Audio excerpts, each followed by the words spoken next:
plus d'une centaine de personnes ont répondu présent à la marche organisée par l'hôpital Artemis-Kuropip, pendant la matinée du 28 septembre 2024. Le parcours d'un peu plus d'1 kilomètre, reliant l'établissement hospitalier à la mairie de la ville, a été l'occasion de rappeler l'importance d'une activité physique régulière pour prévenir les maladies cardiovasculaires, un fléau de santé publique. Le Health Camp installé à l'arrivée a permis à tous de bénéficier de bilans de santé gratuits et des conseils personnalisés. Cette initiative, inscrite dans le cadre de la Journée mondiale du cœur, témoigne de l'engagement d'Artemis-Kuropip dans la promotion d'un mode de vie sain dans le pays. Pour un des cardiologues, le dépistage des maladies de cœur doit commencer à partir de 30 ans, mais plutôt quand il y a des cas dans la famille. Vous devez sûrement savoir, la maladie cardiaque est une des causes d'immortalité les plus importantes dans le monde, avec le cancer. Bon, ce qui est intéressant, c'est que la maladie cardiaque, on peut prévenir la maladie cardiaque. Comment prévenir? Surtout à travers la prise en charge de ce qu'on appelle les facteurs de risque.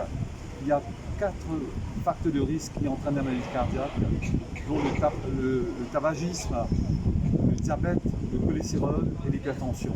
Donc idéalement, si on arrive à contrôler ces 4 facteurs de risque, on peut prévenir la maladie cardiaque. Et puis, deuxièmement, il y a notre hygiène de vie qui est très important. Le but de cette journée aujourd'hui, c'est de faire une petite marche pour conscientiser la population. Et puis deuxièmement, cette journée, je dirais que doit être une journée de gratitude. Pourquoi gratitude? Parce que vous savez, notre cœur travaille sans cesse. On ne se rend pas compte que notre cœur pompe 5 à 6 litres de sang par jour, non-stop. Même quand nous dormons, il fait son travail. Donc moi je dis grand merci à notre cœur et qu'on prenne soin de sa santé, quoi. Est-ce qu'on peut éviter une maladie cardiaque? Oui, certaines maladies cardiaques qui ne sont pas congénitales peuvent être prévenues.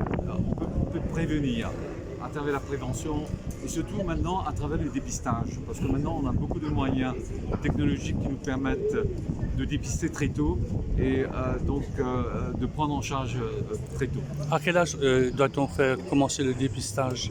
Écoutez, ça dépend surtout ce qu'on appelle les facteurs de risque. Il n'y a pas vraiment d'âge précis. Par exemple, si dans une famille, si quelqu'un se retrouve avec des antécédents dans la famille, si par exemple des membres de la famille sont atteints de problèmes cardiaques, là il faut faire un dépistage. Vérifier s'il n'y a pas de diabète, pas de cholestérol, d'hypertension, 30 ans, 40 ans, en fait il n'y a pas d'âge, dépendant du profil du patient.